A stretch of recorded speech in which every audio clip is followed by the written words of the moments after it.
5/10/2024। मीठे बच्चे, बाबा आया है तुम बच्चों से दुख धाम का संन्यास कराने। यही है बेहद का संन्यास।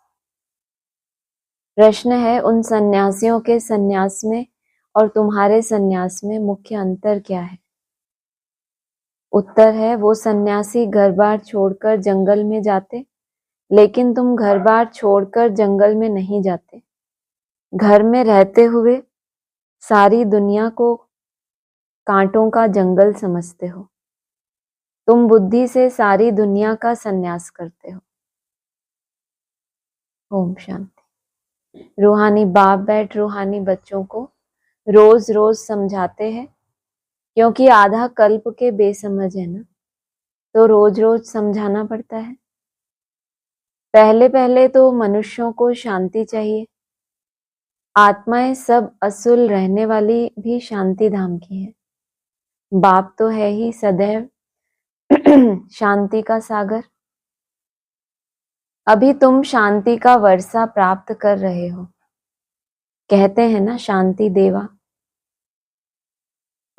अर्थात हमको इस सृष्टि से अपने घर शांति धाम में ले जाओ, अथवा शांति का वर्षा दो। देवताओं के आगे अथवा शिव बाबा के आगे जाकर यह जाकर कहते हैं कि शांति दो, क्योंकि शिव बाबा है शांति का सागर। अभी तुम शिव बाबा से शांति का वर्षा ले रहे हो। बाप को याद करते करते तुमको शांति धाम में जाना है जरूर। नहीं याद करेंगे तो भी जाएंगे जरूर। कहाँ? याद करेंगे तो भी जाएंगे और नहीं याद करेंगे तो भी जाएंगे। तो क्यों याद करें? हाँ, जाने की जो विधि है वो बदल जाएगी। याद इसीलिए करते हो कि पापों का बोझा जो सिर पर है वह खत्म हो जाए। शांति और सुख मिलता है एक बाप से, क्योंकि वह सुख और शांति का सागर है। वह चीज ही मुख्य है। शांति को मुक्ति भी कहा जाता है, और फिर जीवन मुक्ति और जीवन बंध भी है। अभी तुम जीवन बंध से जीवन मुक्त हो रहे हो। पहले क्या मिलेगा? पहले शांति अर्थात मुक्ति का वर्षा मिलेगा, उसके बाद जीवन में रहते रहते मुक्त। सतयुग में कोई बंधन नहीं होता, गाया भी जाता है सहज जीवन मुक्ति या सहज गति सदगति। अब दोनों का अर्थ तुम बच्चों ने समझा है। गति कहा जाता है शांति धाम को, सदगति कहा जाता है सुख धाम को। तो क्या गाया हुआ है? कौन सी जीवन मुक्ति? क्या बताया? मुक्ति जीवन मुक्ति तो होती है, लेकिन सहज जीवन मुक्ति और सहज मुक्ति, माना मुक्ति और जीवन मुक्ति तो सबको मिलेगी, लेकिन किसी को सहज। सहज गति सदगति, अब दोनों का अर्थ तुम बच्चों ने समझा है। गति कहा जाता है शांति धाम को, सदगति कहा जाता है सुख धाम को। सुख धाम शांति धाम, फिर यह है दुख धाम। तुम यहाँ बैठे हो, बाप कहते हैं बच्चे शांति धाम घर को याद करो। आत्माओं को अपना घर भूला हुआ है। बाप आकर याद दिलाते हैं, समझाते हैं, हे रूहानी बच्चों, तुम घर जा नहीं सकते हो जब तक मुझे याद नहीं करेंगे। याद से तुम्हारे पाप भस्म हो जाएंगे। आत्मा पवित्र बन फिर अपने घर जाएगी। तुम बच्चे जानते हो यह अपवित्र दुनिया है। एक भी पवित्र मनुष्य नहीं। पवित्र दुनिया को सतयुग, अपवित्र दुनिया को कलयुग कहा जाता है। राम राज्य और रावण राज्य। रावण राज्य से अपवित्र दुनिया स्थापन होती है। यह बना बनाया खेल है ना।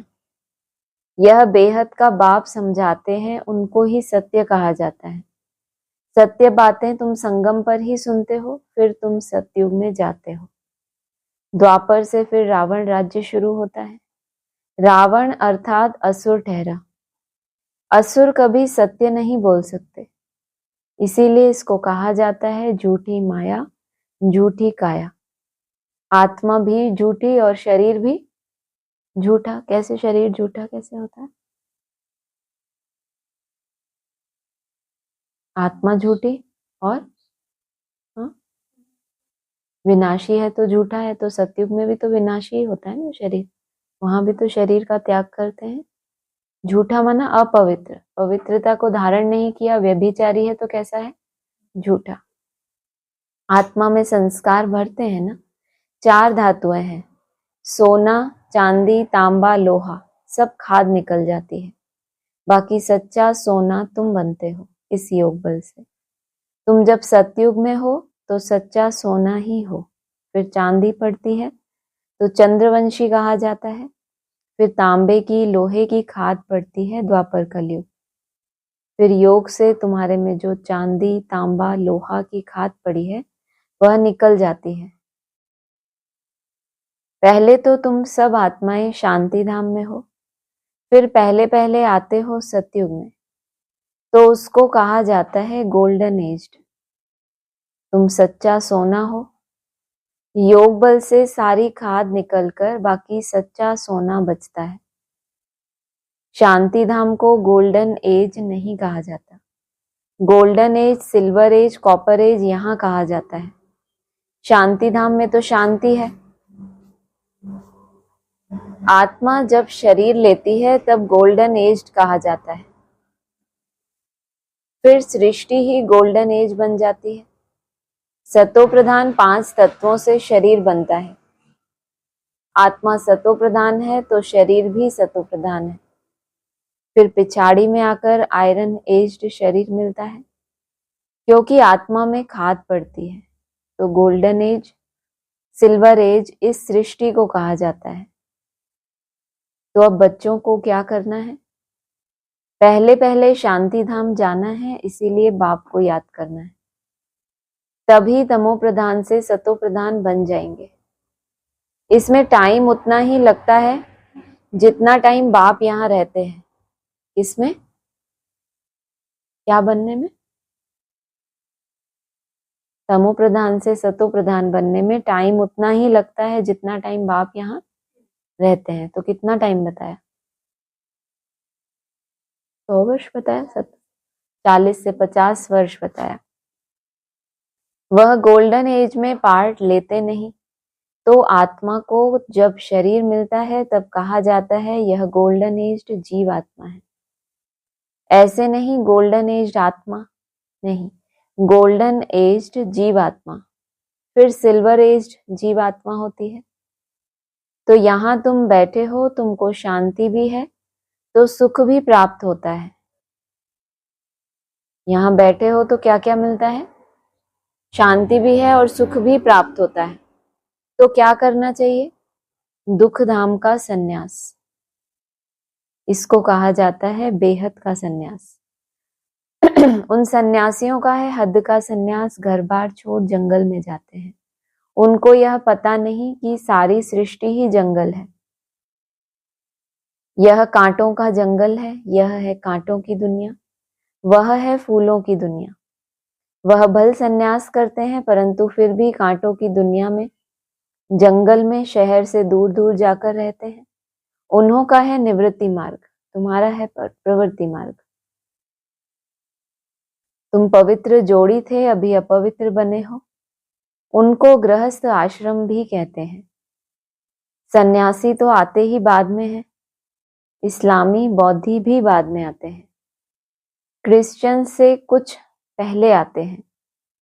तो यह झाड़ भी याद करना है, चक्र भी याद करना है।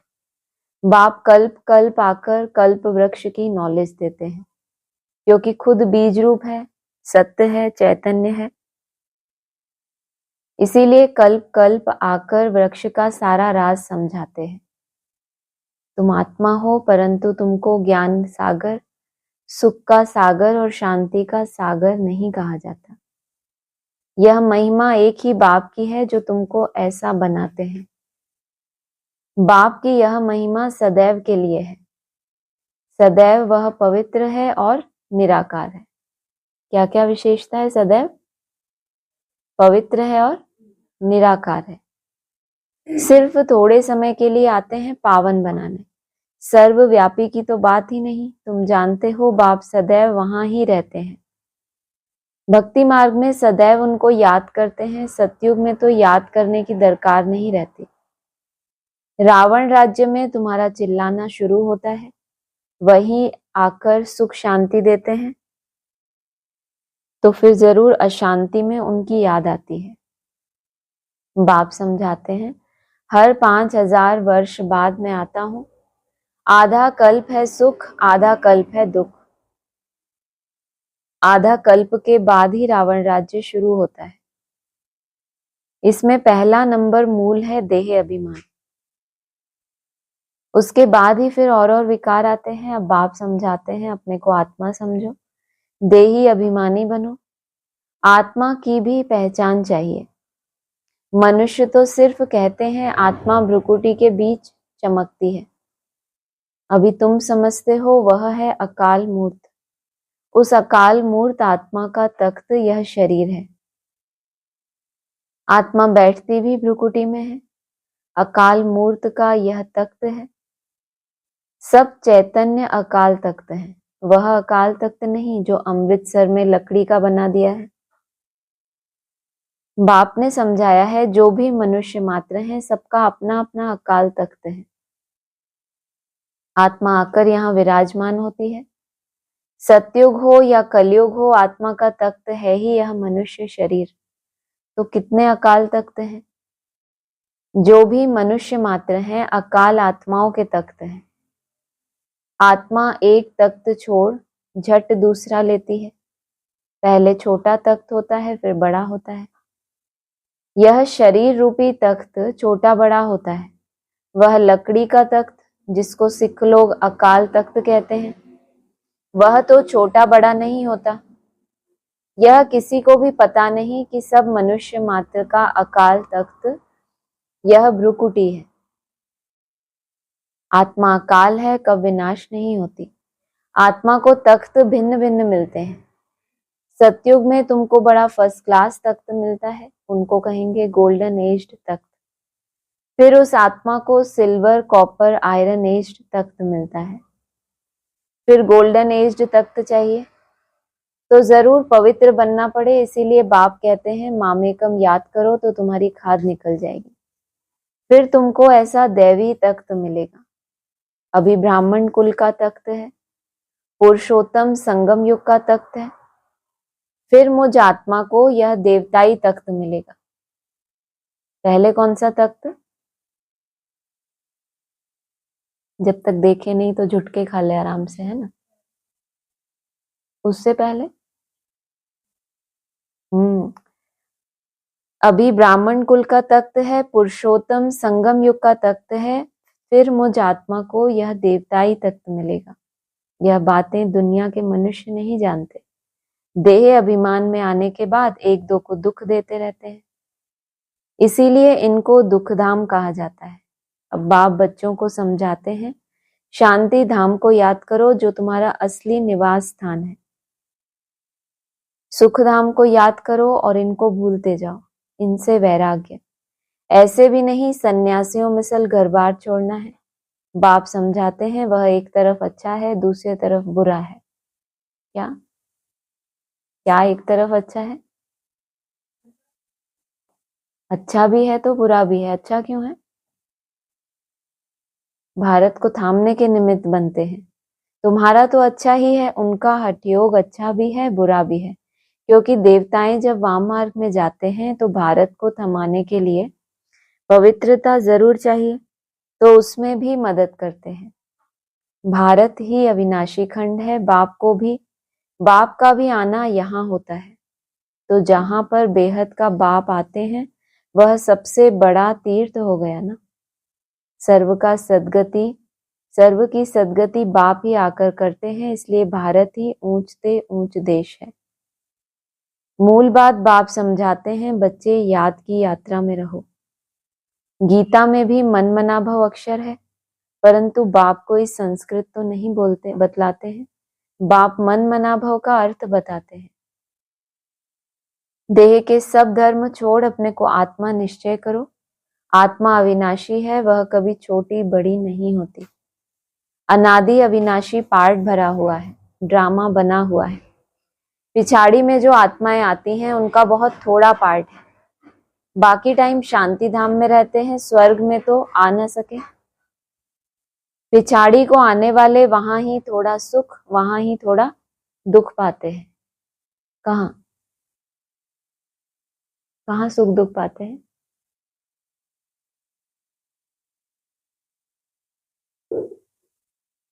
बहुत अच्छा। स्वर्ग में तो आ ना सके, पिछाड़ी को आने वाले वहां ही थोड़ा सुख, वहां ही थोड़ा दुख पाते हैं। जैसे दिवाली पर मच्छर कितने ढेर निकलते हैं, सुबह को उठकर देखो तो सब मच्छर मरे पड़े होंगे। तो मनुष्यों का भी ऐसे है, पिछाड़ी में आने वाले की क्या वैल्यू रहेगी। जैसे जानवर मिसल ठहरे। तो बाप समझाते हैं यह सृष्टि का चक्र कैसे फिरता है। मनुष्य सृष्टि रूपी झाड़ छोटे से बड़ा, बड़े से छोटा कैसे होता है।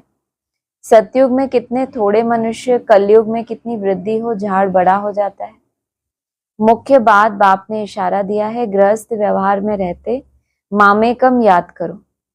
8 घंटा याद में रहने का अभ्यास करो। याद करते करते आखिरीन पवित्र बन बाप के पास चले जाएंगे, तो स्कॉलरशिप भी मिलेगी। पवित्र भी कब तक बोला? याद करते करते आखिरीन पवित्र बन जाएंगे, तब बाप के पास चले जाएंगे, तो स्कॉलरशिप भी मिलेगी। पाप अगर रह जाएंगे तो फिर जन्म लेना पड़े, सजाएं खाते हैं, फिर पद भी कम हो पड़ता है। हिसाब किताब चुकतू तो सबको करना है, जो भी मनुष्य मात्र हैं अभी तक भी जन्म लेते रहते हैं। इस समय देखेंगे भारतवासियों से क्रिश्चियंस की संख्या ज्यादा है, वह फिर सेंसिबल भी हैं।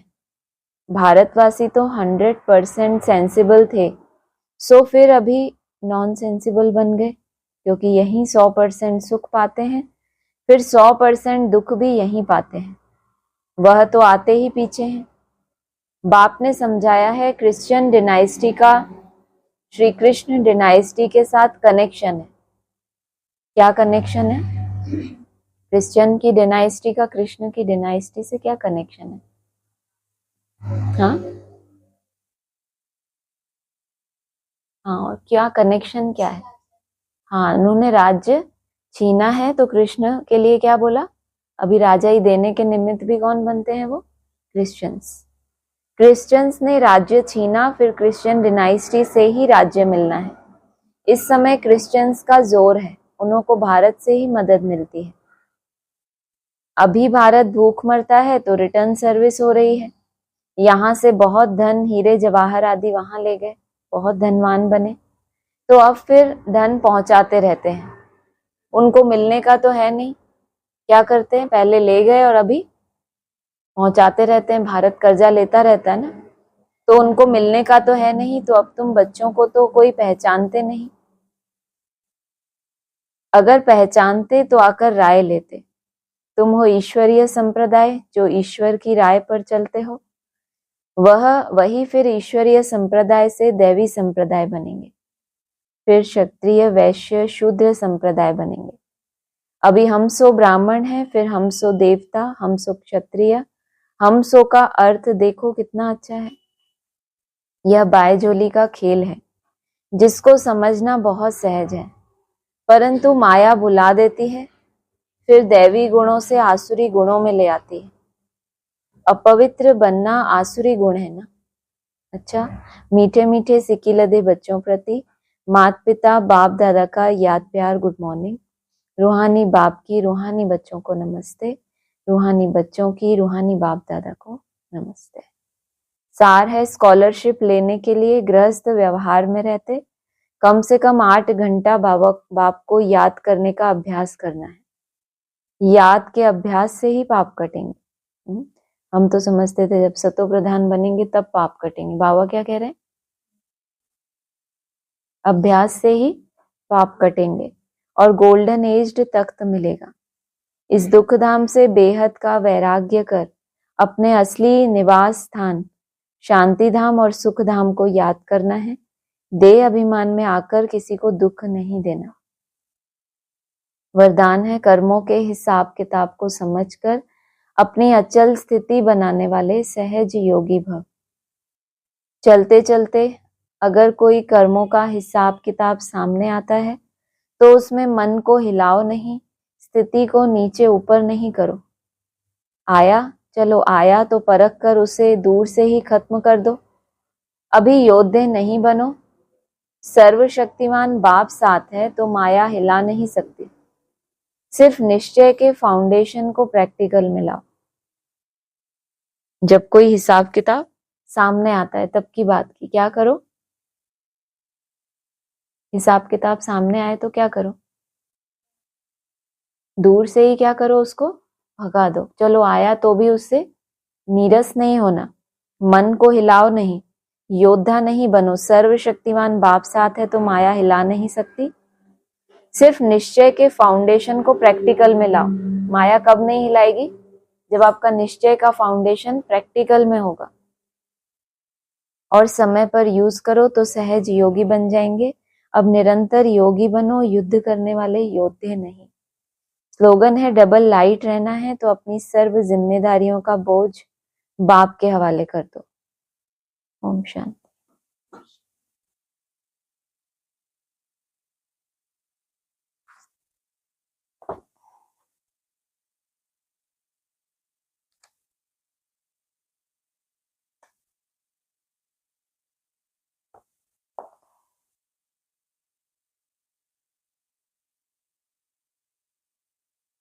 31 मई का है। सारे ड्रामा में सर्वश्रेष्ठ पार्ट लक्ष्मी नारायण का ही है। एक कहानी है ना, 2 बिल्ले आपस में लड़े, मक्खन बीच में बंदर खा गया। श्री कृष्ण के मुख में माखन दिखाते हैं। अब माखन की तो कोई बात ही नहीं। यह है स्वर्ग, इसमें सारी सृष्टि का माखन आ जाता है। मुख में क्या दिखाया? माखन। माखन माना सार, सार स्वरूप जो आत्मा है सारी सृष्टि की, वो ही क्या है? जैसे मक्खन का रूप हो गए ना। बाप स्वर्ग का मालिक बनाते हैं, ऐसे बाप से तो कहां से भी भागकर मिलना चाहिए।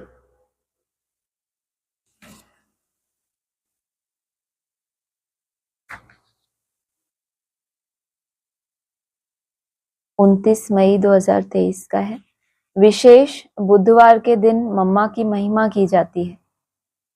शिव बाबा का दिन है सोमवार, उसे सोमनाथ भी कहते हैं। सोमवार के दिन शिव पर लोटी भी चढ़ाते हैं। लोटी तो शिव पर रोज चढ़नी चाहिए। खास सोमवार को क्यों? क्योंकि कोई कोई दिन मुकर्रर है। उसका भी तुम अर्थ समझते हो कि सोमवार को क्यों इतना वैल्यू देते हैं? हाँ, ज्ञान चंद्रमा को नाथने का यादगार क्या बना? सोमनाथ का मंदिर। उसी की यादगार में सोमवार। और मम्मा की महिमा कौन से दिन? बुधवार। बुधवार किसका दिन होता है? बुध। इसका क्लैरिफिकेशन आया है ना? क्या आया है?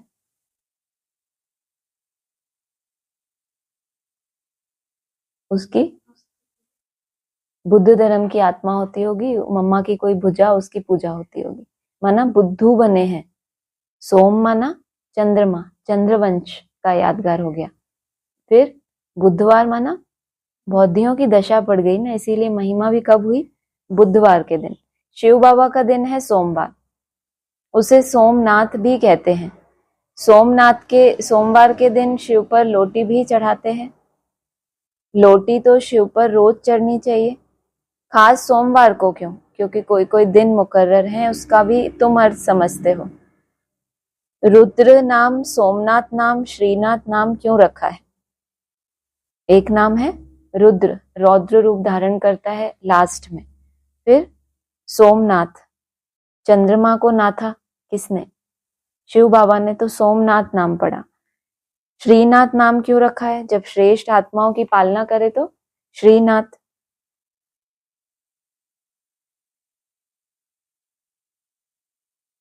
29 मई का है, क्राइस्ट की कृष्ण के साथ भेंट करते हैं। क्राइस्ट का छोटा रूप बनाकर निकालते हैं, ताज भी उनको देते हैं, परंतु उनको ताज तो मिला नहीं है। हर एक अपने धर्म की बढ़ाई करते रहते हैं। क्रिश्चियंस में ज्यादा गायन किसका होता है? लॉर्ड कृष्णा का बहुत गायन करते हैं, तो फिर वो अपने धर्म पिता को भी कम थोड़ी आंकेंगे। वो भी क्या करेंगे? कृष्ण को झूले में झुलाते हैं बाल रूप में, तो क्राइस्ट को भी बताया बाबा ने, उसका भी छोटा रूप दिखाते हैं। क्राइस्ट का तो कभी भी छोटा रूप वैसे पहले कभी दिखाते नहीं थे, लेकिन भेंट करना मना, रीस करना उसके साथ, कि अगर हिंदू धर्म में इतनी महिमा है लॉर्ड कृष्णा की, तो फिर क्राइस्ट का भी छोटा रूप बनाकर, छोटा अर्थात पवित्र, और छोटा अर्थात निराकारी माना छोटा। कहते हैं ना बाबा, राम को छोटा दिखाते हैं, रावण को कितना बड़ा दिखाते हैं। छोटा माना निराकारी, स्टेज वाला। ताज भी उनको देते हैं, परंतु उनको ताज तो मिला नहीं, माना बाप से तो ताज नहीं मिला, तो फॉलोवर्स बढ़ाई करने के लिए रीस करते रहते हैं।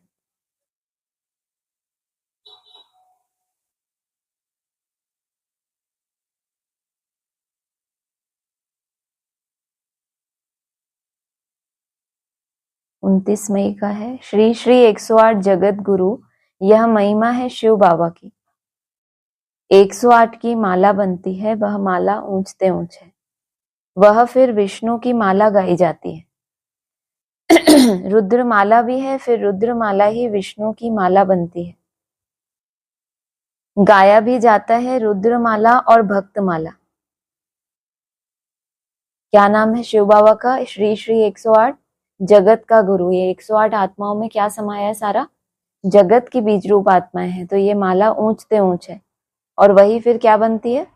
विष्णु की माला। पहले रुद्र माला, फिर वही विष्णु की माला बनती है। 29 मई का अगला है, तुम बच्चों के लिए तो खास ट्रिब्यूनल बैठेगी, साक्षात्कार कराएंगे। किन बच्चों के लिए? जिन बच्चों को बाप ने घास पढ़ाई है, तो उनके जब सजा देने का समय आएगा, तो फिर उनके लिए खास ट्रिब्यूनल बैठेगी। साक्षात्कार कराएंगे। बच्चे भी कैसे हो गए? खास। बच्चों के लिए ट्रिब्यूनल भी कैसी? खास। फिर सजाएं भी कैसी? खास मिलेंगी ना, आम सजा थोड़ी जो सबको मिलेगी।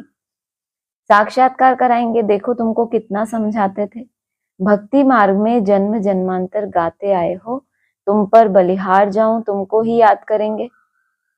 यहाँ क्यों हमें याद दिलाते हैं कि जब भक्त थे तब तुम इतना बाबा के साथ प्रॉमिस करते थे, और अभी फिर जब बुद्धि आमा भटकती है तो हमें बाबा याद दिलाते हैं कि तुम बाप से क्या प्रॉमिस करते थे, कि हम बलिहार चले जाएंगे। 29 मई का अगला है, तो यह है प्रजापिता ब्रह्मा, उनको ग्रेट ग्रेट ग्रैंडफादर कहा जाता है। शिव को ग्रेट ग्रेट ग्रैंडफादर नहीं कहेंगे, शिव को क्या कहेंगे? सिर्फ फादर। वो सब आत्माओं का पिता है, ग्रेट ग्रेट ग्रैंडफादर नहीं कहेंगे। वह है सब आत्माओं का बाप। मनुष्य सृष्टि का सिजरा बनेगा, तो पहले पहले ब्रह्मा सरस्वती, फिर उनसे और वृद्धि होती जाती है। पहले पहले ब्रह्मा सरस्वती, फिर उनसे और वृद्धि होती जाती है। ऊंचते ऊंच है परमपिता परमात्मा। सिजरा बनेगा, उसमें सबसे ऊंच किसको बताया? और फिर great great grandfather Prajapita Brahma को। शिव को कहेंगे सिर्फ आत्माओं का फादर। ब्रह्मा को हमेशा बूढ़ा दिखाएंगे। ग्रेट ग्रेट ग्रैंडफादर है ना। तुम बच्चे जानते हो शिव बाबा ने ब्रह्मा द्वारा हमें अपना बनाया है। ब्रह्मा को हमेशा बूढ़ा माना। बाबा कहते हैं ना, साधारण बूढ़े तन का आधार लेता हूं, क्योंकि वो ग्रेट ग्रेट ग्रैंडफादर है ना। सबसे ज्यादा अनुभवी को भी क्या कहते हैं बाबा? बूढ़ा है। अभी हम उनसे बेहद का वर्षा लेते हैं। अगला है, ऐसे नहीं कि झाड़ स्वर्ग में नहीं आएगा, आएंगे तो सब, परंतु जो अच्छी रीति पढ़ते हैं वह विजय माला में आएंगे, बाकी प्रजा में। झाड़ में क्या है? दूसरे दूसरे धर्म की निशानी है। तो ऐसा नहीं है कि वो सब स्वर्ग में नहीं आएंगे, लेकिन क्या, मुझ पर तो नहीं बोला।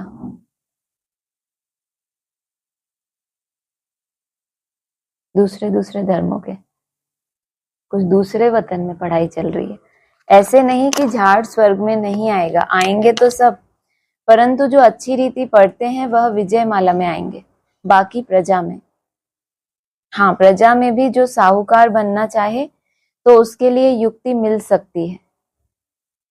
प्रजा में भी बहुत साहूकार बन सकते हैं।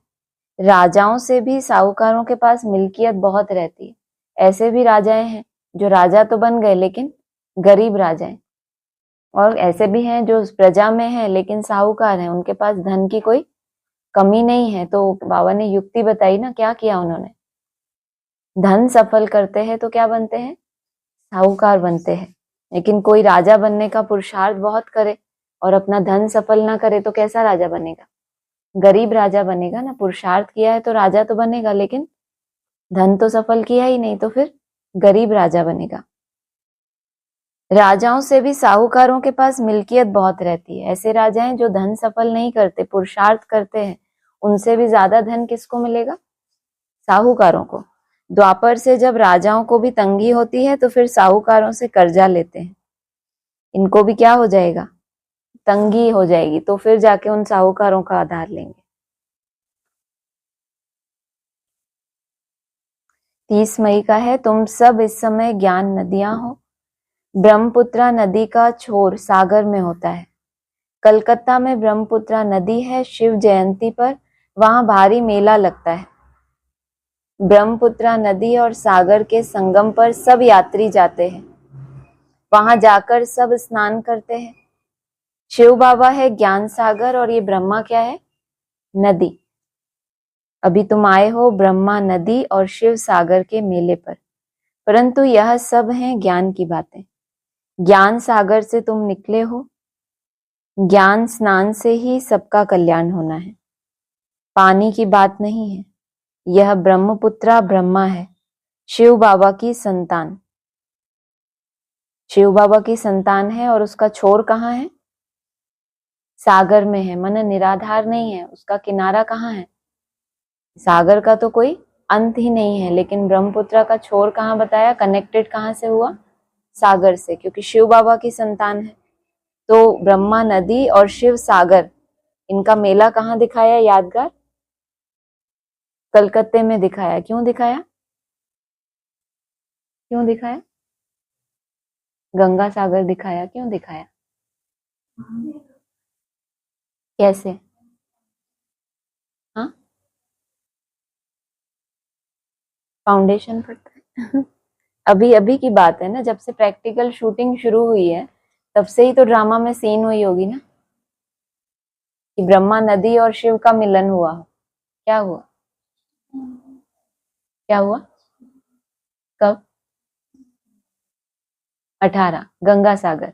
तो क्या कहेंगे, किसका किसका मेल हुआ, ब्रह्मा नदी और शिव सागर का। तो मेल दो का हुआ, लेकिन मनाने के लिए यात्री भी क्या करते हैं कि इतना सुंदर समय आया है तो हम भी क्या करें, ज्ञान स्नान तो कर ले, हमारा भी तो फिर नंबरवार क्या होगा, मेल होगा ना। तो भारी मेला लगता है, बोला। अगला है, यह यादव कौरव अपना प्लान बना रहे हैं, पांडवों का फिर अपना प्लान है। जीत तो पांडवों की है ना, स्थूल लड़ाई की बात नहीं है, यहाँ तो योग और ज्ञान की बात है। यादव और कौरव क्या प्लान बना रहे हैं, अपना प्लान बना रहे हैं। बात कौन सी है, ज्ञान और योग की। पांडव क्या प्लान बना रहे हैं, ज्ञान का कि योग का, योग का प्लान बना रहे हैं। और यादव और कौरव कांव कांव करना है तो कोई बोलना पड़ेगा ना, किस बात की कांव कांव, ज्ञान की ही तो कांव कांव करेंगे ना। तो लड़ाई की बात नहीं है, लेकिन जीत तो पांडवों की होनी है।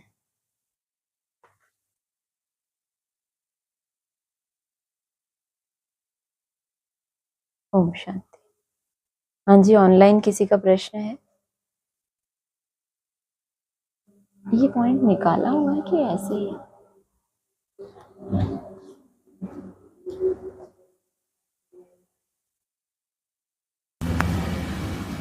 हाँ जी बोलिए। पहले तो वो बुधवार का समझ नहीं आया, बुधवार को मम्मा की। हाँ, एक बार इसका क्लैरिफिकेशन आया था क्लासेस में, हम भी थोड़ा थोड़ा भूल गए। वरना कुछ बोला था कि बुद्धू बन जाते हैं किसी बात में, बाप की पहचान में बुद्धू बन जाते हैं। हाँ भी याद आया, ऐसा ही कुछ था कि बाप की पहचान में डिले हो जाता है थोड़ा। शिव का दिन तो सोमवार है, लेकिन बुधवार की भी दिन महिमा हुई है, तो कुछ ना कुछ बाप की पहचान में वो बोला है ना कि महाकाली ने जीभ बाहर कर दी, मना रियलाइज हुआ कि अरे भूल हो गई, तो बाप की पहचान में बुद्धू बन गए ना, तभी तो पैर रखा छाती के ऊपर, वैसा। अच्छा, तो जैसे बताया सोमवार, वो एक पॉइंट आया था 29 मई के पहले वाला एक पॉइंट। हाँ, वो एक बार करेंगे। उसमें क्या था, जय निकालना। ये था कि सोमवार फिर रुद्र का बताया, मतलब शिव के नाम। रुद्रनाथ, रुद्र नाथ, सोमनाथ और श्रीनाथ,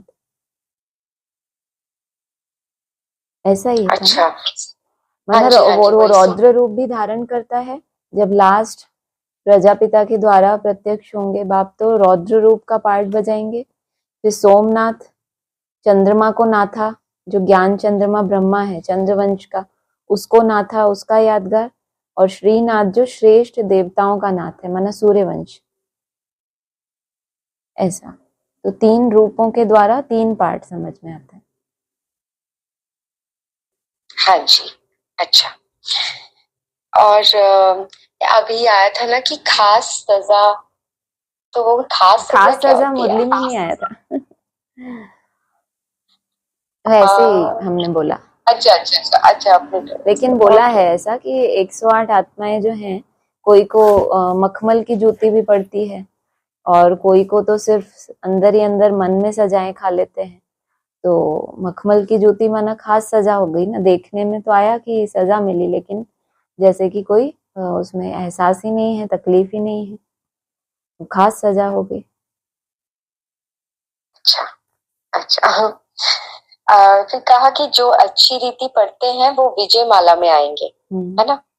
बाकी फिर प्रजा में आएंगे। हाँ जी। तो वैसे रुद्रमाला में तो सभी आते हैं ना? हाँ जी। विजय माला में सिर्फ देवता धर्म की आत्माएं होती हैं। हाँ, विष्णु माला बाबा ने अभी पॉइंट्स में आया था ना, 108 की जो माला है वही फिर रुद्रमाला विष्णु माला बनती है, सबसे ऊंचते ऊंच माला है। ऐसे तो 16,108 की भी माला है, ऊंची उनको बताया 108, तो 16,108 बताइए, ज्यादा से ज्यादा बड़ी माला। फिर बाबा ने कहा तुम पुरुषार्थ करो, बाप और भी मालाएं बना देंगे। पुरुषार्थ बहुत किया, लेकिन वो धर्म का जो संस्कार था वो नहीं छूटा, तो फिर दूसरे दूसरे धर्मों में भी मालाओं का गायन होता है। फिर भक्तों की भी माला होती है जो सिर्फ भगवान की महिमा करते हैं, जीवन में परिवर्तन नहीं होता, बनते नहीं है समान, लेकिन महिमा करते हैं, तो भक्त माला बन जाती है। आत्मा बनने का पुरुषार्थ तो सभी करते हैं, इसलिए 500 करोड़ को भी बोला है कि रुद्र माला बनती है, क्योंकि वो भी आत्मा का परिचय तो सबको मिलता है लास्ट समय में, इसीलिए बोला। बाकी देवता बन जाएं, धारणाएं कर लें, पूरी पढ़ाई पढ़ें, विष्णु समान बने, तो उसमें तो टाइम लगता है ना, उसमें सारी दुनिया कैसे आ सकती है? उसमें तो फिर नंबरवार जिन्होंने जैसी पढ़ाई पढ़ी है, धारणाएं की हैं, वो आएंगे। हाँ जी। लेकिन एक ये इसमें ये था कि बाबा ने ऐसे कहा था कि वो सब विजय माला में आएंगे और जो पुरुषार्थ सही से नहीं करते वो प्रजा में आएंगे। हाँ। तो मेरा क्वेश्चन ये है कि जो अभी आपने भी कहा कि 108 की विजय माला मतलब रुद्रमाला ही है जो फिर विजय माला विष्णु माला बनती है, पर उसमें तो अलग अलग धर्मों के होते हैं ना, और वो धर्म पिताओं के भी बीच हैं या जो भी है, तो वो प्रजा तो नहीं है, लेकिन वो देवता, पक्के पक्के देवता धर्म के भी तो नहीं बनते। पक्के देवता धर्म के तो केवल बताया ना बाबा ने 24 आत्माएं हैं, सूर्यवंश के 12, चंद्रवंश के, लेकिन ये आत्माएं अपने संस्कारों को देवता धर्म में मर्ज करती हैं, पूरी तरह से समाप्त नहीं होते, लेकिन मर्ज कर देते हैं, छिलका उतर जाता है उनका। बाद में फिर जब संग का रंग लगता है नीचे आते हैं, वो एक अलग चीज है, लेकिन छिलका उतरने के बाद ही माला में पिरोए जाते हैं। अच्छा, ओके। ये धारणा में आज था ना सार में कि स्कॉलरशिप लेने के लिए गृहस्थ व्यवहार में रहते कम से कम 8 घंटा। हाँ जी, बिल्कुल। सभी बाबा ने 8 का अभ्यास ही बोला। लक्ष्य दिया। अभ्यास बोला है कि 8 घंटे का अभ्यास करना है, माना घर में रहते भी स्कॉलरशिप ले सकते हैं आप, अगर 8 घंटे की बहुत सुंदर जो बाबा ने बताई है वैसा अभ्यास करे। हाँ जी जी। और वही जैसे बाबा भी कहते हैं, भाई साहब भी कहते हैं कि याद के अभ्यास से ही पाप कटेंगे और गोल्डन एज तक मिलेगा। यानी वही अभ्यास से ही सब होगा। हम सोचते हैं सतो प्रधान भी तो अभ्यास से ही बनेंगे ना। अगर बाबा ने ये पॉइंट भी बोला है कि तुम सतो प्रधान बनेंगे तो तुम्हारे पाप कटेंगे, तो सतो प्रधान बनने के लिए भी तो याद का अभ्यास चाहिए ना। हाँ जी, तो हाँ जी। मेहनत जो हम कर रहे हैं तो हमारे हिसाब किताब तो चुकतू होते हैं, क्योंकि हम विपरीत कर रहे हैं। पहले हमने देह भान में आकर पाप कर्म किए, अब हम हर कर्म आत्मिक स्थिति में रह के कोशिश कर रहे हैं। तो जब देह भान में आके पाप किए तो उसके विपरीत करेंगे तो पाप तो कटेंगे ना। हाँ जी, हाँ जी। और आज की मुरली में ये पॉइंट आया कि शांति धाम को गोल्डन एज नहीं कहा जाता। गोल्डन ऑपरेज यहाँ कहाँ कहेंगे? वहां तो सब डायमंड बन गए ना। यहाँ इतना अभ्यास कर रहे कि हम डायमंड बन जाए। डायमंड तो सिर्फ एक उसको तो क्या कहते हैं, वो तो सिर्फ नग होता है जो सोने के ऊपर लगाया जाता है। तो ये गोल्डन माना शरीर सहित, जैसे अंगूठी होती है उसमें हीरा जड़ा जाता है, जैसे ये शरीर गोल्डन बन गया, उसमें आत्मा हीरा।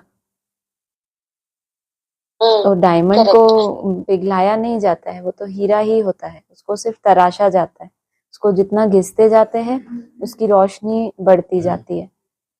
सोने को है उसको गलाया जाता है, उसको मोल्ड भी किया जाता है। तो जब जीव आत्मा है तब कहेंगे गोल्डन एज।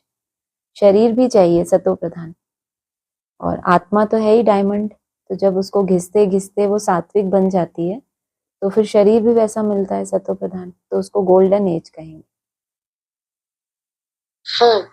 तो जैसे वैकुंठ की हम बात करते हैं, जो डायमंड्स की बात हुई, वो डायमंड बनकर मतलब वैकुंठ में सभी आत्माएं, जैसे हमारे लिए परम धाम वही होगा। बोलते हैं ना कि आप दृष्टि पर उतार लेंगे, तो उसी को वैकुंठ समझाया ना। उसको सतयुग नहीं कहा, उसको भक्ति मार्ग में भी कहते हैं वैकुंठ। जो लोग तपस्वी तपस्या करते थे तो इंद्र उनको विमान भेजते थे कि आप चलो स्वर्ग में। वो कहते थे नहीं, अभी हम और तपस्या करेंगे, हमें स्वर्ग नहीं चाहिए, हमें मोक्ष में जाना है। मोक्ष वो वैकुंठ को मानते थे कि जहां जाने के बाद फिर वापस नहीं आना होता जन्म मरण में। स्वर्ग में जाएंगे फिर नीचे आना पड़ेगा। तो वो ऐसा मानते हैं कि हम वैकुंठ के लिए तपस्या करें, मोक्ष के लिए। हाँ जी, हाँ जी। तो फिर उसके बाद का पॉइंट आया कि सतो प्रधान 5 तत्वों से शरीर बनता है। सतो प्रधान आत्मा सतो प्रधान है तो शरीर भी सतो प्रधान। फिर पिछाड़ी में आकर आयनेज शरीर मिलता है क्योंकि आत्मा में खाद पड़ती है। तो यानी शांति धाम की बात हो रही थी कि वहां पर तो शरीर नहीं होता, 5 तत्वों का बना। हाँ जी। पर अभी तो हम यही समझ रहे हैं ना, शरीर के साथ जाएंगे तो शरीर भी 5 तत्वों का तो होगा ही ना, है ना। वहां पर जो है वो केवल स्मृति, जो हम इस शरीर में रहते रहते हमने जो पुरुषार्थ किया है कि मैं आत्मा अलग हूँ, डिटैच हूँ, शांत हूँ, मुक्ति में चली गई आत्मा, वरना कोई संकल्प उठ ही नहीं रहे वहां पे। तो जब संकल्प ही नहीं उठ रहे तो शरीर के बारे में क्या, उसकी स्मृति ही नहीं रही ना।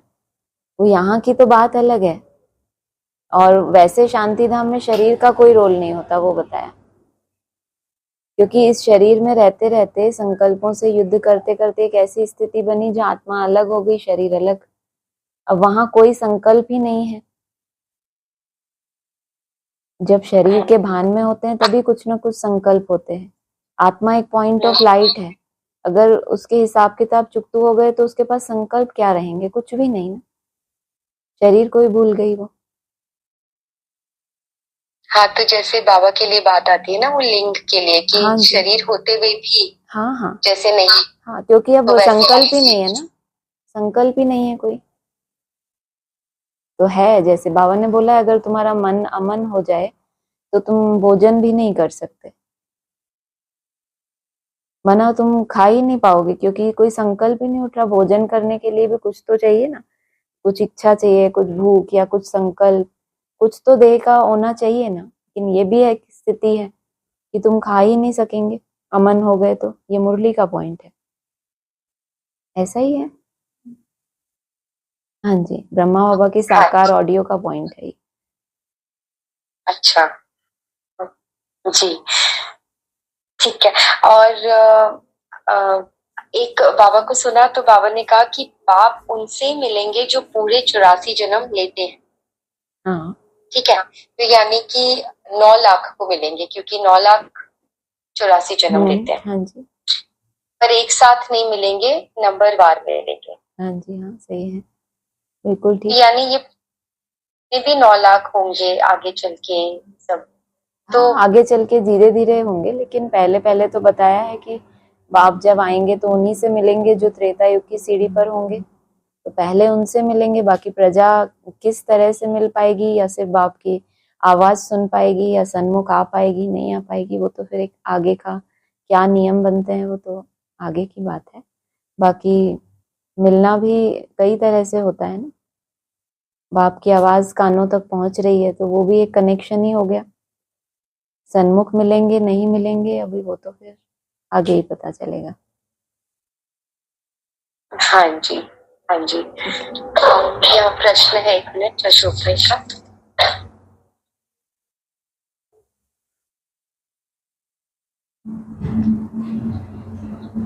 एक वार्तालाप में ऐसा है कि ओम राधे मम्मा नौ देवियों में हाँ नौ जी, देवियों में प्रवेश करती है, हाँ जी, और जब प्रवेश करती है तो देवियों की रात्रि रात्रि मनाते हैं।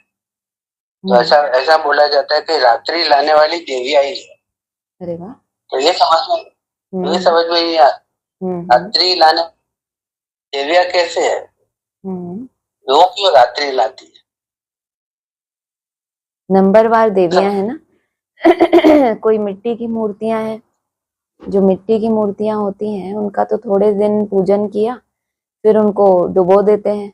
उनको एहसास हो जाता है, देवी के पुजारी को बाबा ने क्या बोला है, रावण संप्रदाय है, सिर्फ देवी की पूजा करने वाले। तो अगर मिट्टी की देवियां हैं जो सिर्फ मान मर्तबा लेते रहे, होता है ना ब्राह्मणों की दुनिया में कितने सारे हैं ऐसे जिनके पाठ डिक्लेयर हो गए, या बहुत मनन चिंतन के आधार से माला के मन के अपने आप को समझते हैं, कोई कोई मान मर्तबा लेने की कोशिश पहले करते, लेकिन है मिट्टी की मूर्तियां। होना चाहिए संगमरमर, पुरुषार्थ करके इतना सात्विक, जैसे मार्बल होता है वाइट एकदम, इतना सतो प्रधान बनना चाहिए, लेकिन है मिट्टी की मूर्तियां। कोई ना कोई मान शान के आधार से उन्होंने अब स्वीकार कर लिया कि हम ये हैं, हमारा ये पार्ट है।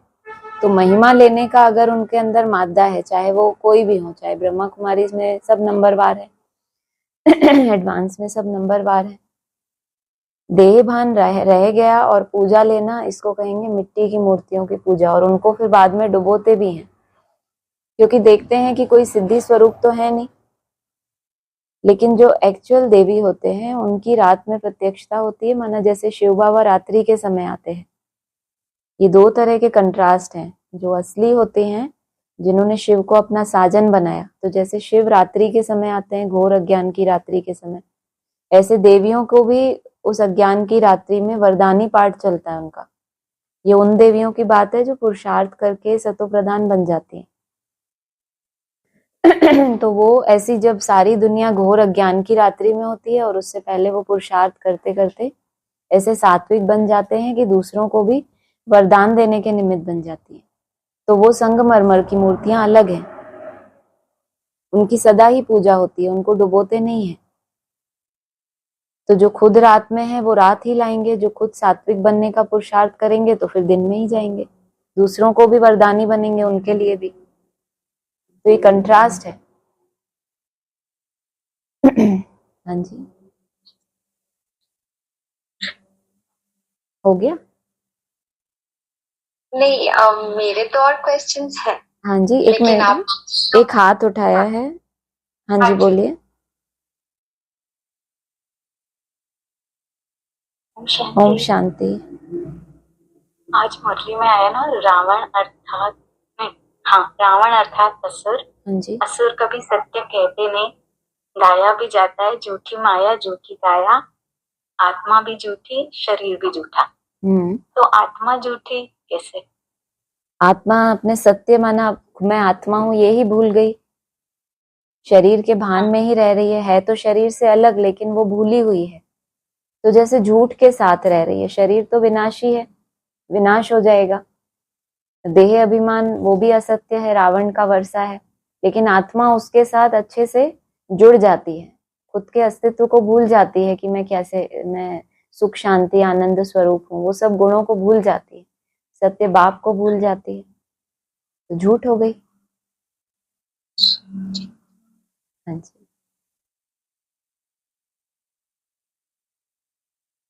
हाँ जी, बोलिए।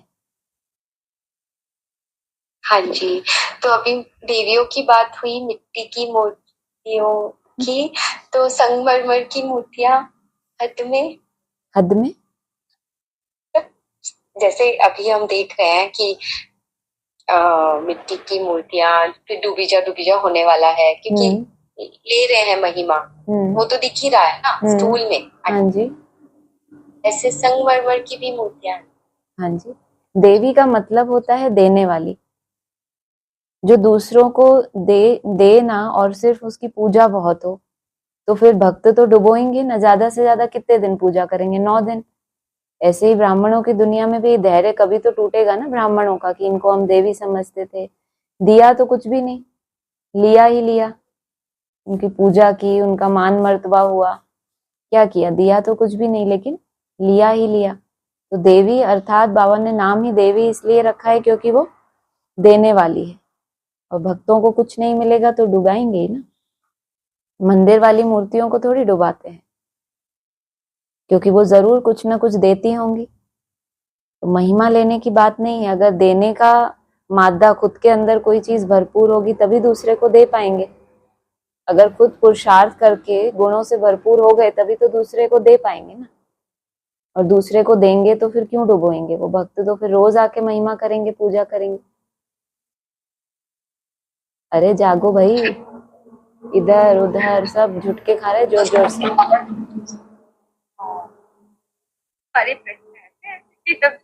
हाँ ऐसे ही है भाई, क्या करो, मुझे तो बड़ा मजा आता है। अच्छा, ये एक वो पॉइंट्स वाला एक पढ़ूं? हाँ पढ़िए। कि अव्वल नंबर पक्का गृहस्थी है, जिनके मंदिर में यादगार ही दिखाई जाती है कि वह दूरबाज खुशबाज का वापस क्लैरिफिकेशन है, नहीं ये पहले आप मुझे भेजना फिर मैं बताऊंगी। क्लैरिफिकेशन को नहीं डालेंगे, मुझे लगा मुरली का पॉइंट पढ़ रहे। नहीं सुनो ना। अच्छा हाँ, ठीक है, हाँ ठीक है, ये क्लैरिफिकेशन है। एक मिनट, एक अव्यक्त वाणी का पॉइंट हाँ, पढ़ती हूँ। ये बोलो, अच्छी अच्छी बातें करो। बाप की पालना अव्यक्त रूप में होते हुए भी व्यक्त रूप का अनुभव कराती है। व्यक्त को अव्यक्त अनुभव करना, समीप और साथ का अनुभव करना, ये कमाल नए बच्चों की है। जैसे आप बच्चों की कमाल है, वैसे ही लास्ट तो फास्ट जाने वालों की भी कमाल। ये अव्यक्त वाणी है, 2 जनवरी 1978। प्रश्न क्या है? नहीं, पॉइंट है इतना प्यारा सा। अच्छा, आपको खुशी मिली उस पॉइंट को समझ के? हम ऐसे नशा टाइप चढ़ता है सब पॉइंट पढ़ के, तो हम सबके साथ अपनी खुशी को बांटते हैं। सही बात है, बाबा कहते हैं ना, खुशी बांटो मिठाई बांटो। हाँ, इसीलिए मैंने सोचा पता नहीं इसमें मुझे और क्या मंथन करना है, ऐसे ही सुना है तो अच्छी बात है, फिर तो अच्छी बात है। नहीं, थोड़ा सा ये भी पूछना ही है, मतलब जो आया कि बाप की पालना अव्यक्त रूप में होते हुए भी व्यक्त रूप में अनुभव कराती, ये तो समझ में आ गया कि वो अव्यक्त है लेकिन व्यक्त रूप में हम अनुभव करते हैं। पर फिर सेकंड लाइन में आया कि व्यक्त को अव्यक्त अनुभव करना, व्यक्त को अव्यक्त अनुभव करना, समीप और साथ का अनुभव करना, ये कमाल नए बच्चों की। मतलब ये second line is very very important. बहुत सुंदर। व्यक्त को अव्यक्त अनुभव करना, ये वाला मैं कह रही थी। हाँ जी, और हाँ जी। नए नए बच्चों की कमाल है। कोई तो साकार रूप में ही उनको देखते रहते हैं, व्यक्त को ही कहते हैं ना, कोई ब्रह्मा के मुरीद, कोई मम्मा के मुरीद, लेकिन उसमें अव्यक्त को देख लेना, तो ये कमाल है नए बच्चों की। बहुत अच्छा। हाँ जी, ठीक है। हाँ और एक और, हाँ जी। एक ये जो कल राजियों की बात हुई थी कि कर्म भोग के क्वेश्चंस ना सबके होते हैं, कि जैसे कल बात आपने की और ये आया भी था कहीं से क्वेश्चन कि राजेश कि गुलजार दादी को इतना ज्यादा कर्म भोग, जबकि वो आत्मा इतनी प्योर, यू नो, उनको उनके पहले के भी जन्म बताए कि वो बहुत पवित्र आत्मा थी, कुछ बहुत जन्मों तक वो प्योरिटी थी उनका, और फिर आदि में यज्ञ में के आदि से ही वो आ गए, तो उनका ये कर्म भोग इतना भारी वाला, तो वो समझ नहीं आता कि कैसे कर्मों की कैसे समझे इस चीज को, कि इतनी प्योर आत्मा को भी इतना सहन करना। लेकिन वो सहन करते करते आत्मा को हल्की हो रही है ना, वो आत्मा, उसका भारीपन, ये संगम युग है ही हिसाब किताब चुकतू होने का, या तो योग बल से होगा या भोग बल से होगा या फिर सजाओं के बल से होगा। तो जो आत्माएं कर्म भोग भोग के जा रही हैं, उनको तो फिर वो सजाएं नहीं खानी ना। नहीं, तो क्वेश्चन यही है कि ऐसी आत्मा, इतनी पवित्र आत्मा भी, हिसाब किताब अनेक, हिसाब किताब ऐसे तो कितने भी दुनिया में भी ऐसे हुए हैं। रामकृष्ण परमहंस थे, तो विवेकानंद थे, कितनी कम एज में कर्म भोग से उनका शरीर छूटा है। तो आत्मा की जो एक यात्रा है, वो पूरी यात्रा को कोई नहीं देख सकता। ये तो किसी ने ऐसे बोल दिया कि इतने जन्म से पवित्र हैं, वो हैं, लेकिन बाबा ने तो नहीं बताया ना मुरली में। ये चीजें हम आत्मा की यात्रा को केवल एक बाप जान सकता है, और कोई भी कर्म भोग है, कुछ है, वो अपना ही किया हुआ आत्माओं के पास आता है, कोई दूसरा नहीं भेजता है कि इनके पास क्यों आया। हमको सिर्फ उनकी ये वाली लाइफ का पता है, और होगा एक दो लाइफ का किसी को साक्षात्कार हुआ होगा, लेकिन बहुत लंबी यात्रा की है सतयुग से लेके कलयुग अंत तक।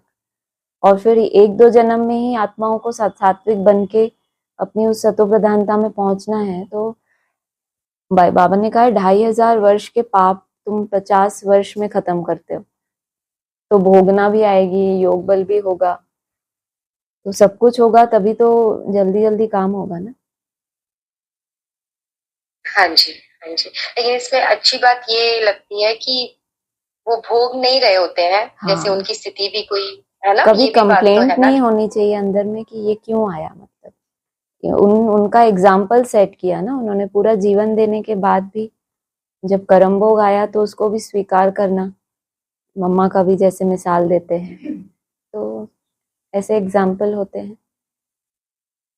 हाँ जी, हाँ जी, ठीक है। हाँ जी, ओम शांति। हाँ।